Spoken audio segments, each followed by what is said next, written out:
Assalamualaikum warahmatullahi wabarakatuh. Kami dari kelompok 5 ingin mempresentasikan penyusutan aset tetap. Perkenalkan, nama saya Mutiara. Nama saya Hendy Kamrinto. Nama saya Risa Hairunisa. Nama saya Reno Fergita Nike. Nama saya Muhammad Aulin.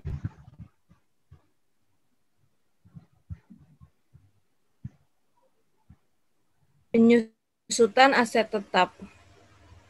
Menurut PSAP nomor 7 tentang akuntansi aset tetap dalam PP nomor 71 tahun 2010, penyusutan merupakan alokasi yang sistematis atas nilai perolehan suatu aset tetap yang dapat disusutkan selama masa manfaat yang bersangkutan. Buletin teknis SAP nomor 5 tentang penyusutan. Penyusutan dimaksudkan untuk menggambarkan penurunan kapasitas dan manfaat yang diakibatkan pemakaian aset tetap dalam kegiatan pemerintahan. Untuk mencapai maksud ini, buletin teknis ini mencakup A. Penetapan nilai aset tetap yang dapat disusutkan, B. Umur dan kapasitas manfaat aset tetap yang sesuai dengan karakteristik aset tetap yang bersangkutan, C. Pemilihan metode penyusutan, D. Cara pencatatan, penyajian, dan pengungkapannya. Tidak semua aset tetap perlu disusutkan karena tidak semua jenis aset tetap memiliki penurunan nilai. Beberapa jenis aset tetap justru dapat meningkatkan nilainya seiring waktu. Dalam Peraturan Pemerintah Nomor 71 Tahun 2010 disebutkan bahwa tanah dan konstruksi dalam pengerjaan merupakan dua jenis aset tetap yang tidak dapat disusutkan. Faktor yang mempengaruhi dalam penyusutan. Yang pertama ada harga perolehan, yaitu harga barang ditambah biaya-biaya yang menyertainya. Yang kedua ada harga buku aktiva tetap, yaitu harga perolehan dikurangi akumulasi penyusutan aktiva tetap. Yang ketiga ada nilai residu, yaitu perkiraan nilai aktiva tetap setelah digunakan sesuai umur ekonomis. Nilai residu tersebut juga nilai sisa. Yang keempat ada umur ekonomis, yaitu perkiraan usia barang atau batas waktu. Ilustrasi metode penyusutan. Yang pertama ada metode garis lurus atau straight line method. Garis lurus adalah merupakan metode yang paling umum digunakan dalam penyusutan. Metode garis lurus adalah suatu metode penyusutan aktiva tetap di mana beban penyusutan aktiva tetap per tahunnya sama hingga akhir umum ekonomis aktiva tetap tersebut. Metode garis lurus menggunakan rumus sebagai berikut. Beban penyusutan sama dengan harga perolehan dikurang estimasi nilai sisa dibagi estimasi masa manfaat.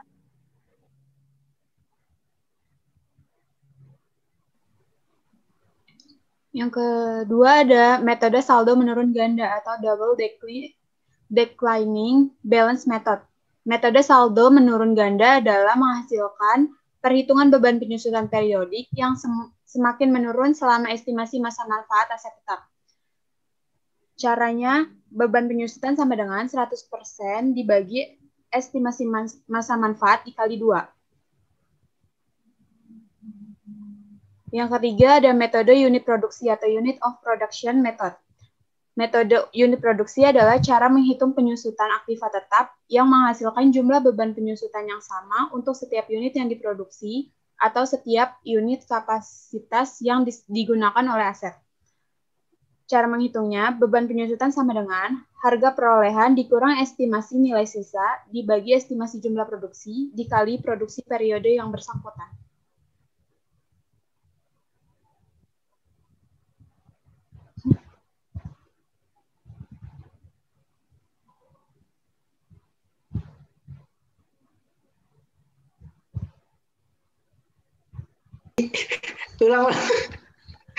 Ulang edit ya. Ya udah buruan. Nah, ini digedein nggak bisa lah. Udah.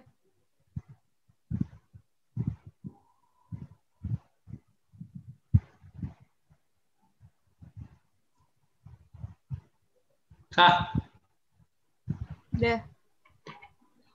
Berikut adalah ilustrasi atau contoh dari metode garis lurus. Harga sebuah printer adalah sebesar 5 miliar. Diestimasikan bahwa printer ini dapat digunakan dengan baik selama 3 tahun dengan kemampuan mencetak 100 lembar kertas. Setelah masa manfaatnya habis, printer tersebut diharapkan dapat terjual dengan harga 500.000 atau estimasi nilai sisa. Jika printer ini disusutkan dengan metode garis lurus, maka besar beban penyusutan adalah 1.500.000 per tahun. Itu dapat dari 5 juta dikurang 500.000 dibagi 3 tahun. Selanjutnya.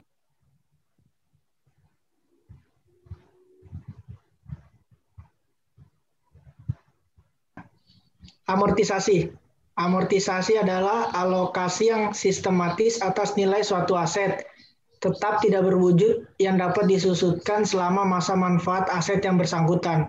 Nilai amortisasi untuk masing-masing periode diakui sebagai pengurang nilai tercatat aset tetapi tidak berwujud dalam neraca dan beban amortisasi dalam laporan operasional.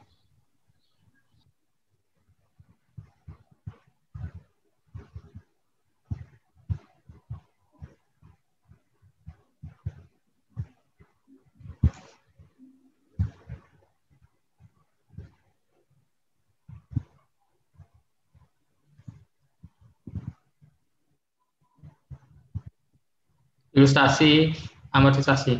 Dinas Pertanian ABC memiliki hak paten atas pupuk organik yang dikembangkannya. Nilai perolehan hak paten tersebut adalah 40 juta rupiah untuk masa 40 tahun. Beban amortisasi ditentukan setiap akhir tahun menggunakan metode garis lurus. Maka biasanya amortisasi setiap tahun adalah 40 juta dibagi 40 tahun adalah 1 juta rupiah. Berikut jurnal untuk mengupdate transaksi ini adalah sebagai berikut. Tanggal 31/12/XX, nomor bukti XX, kode rekening 9.1.7.04.04, beban amortisasi paten terhadap akumulasi amortisasi paten sebesar 1 juta rupiah.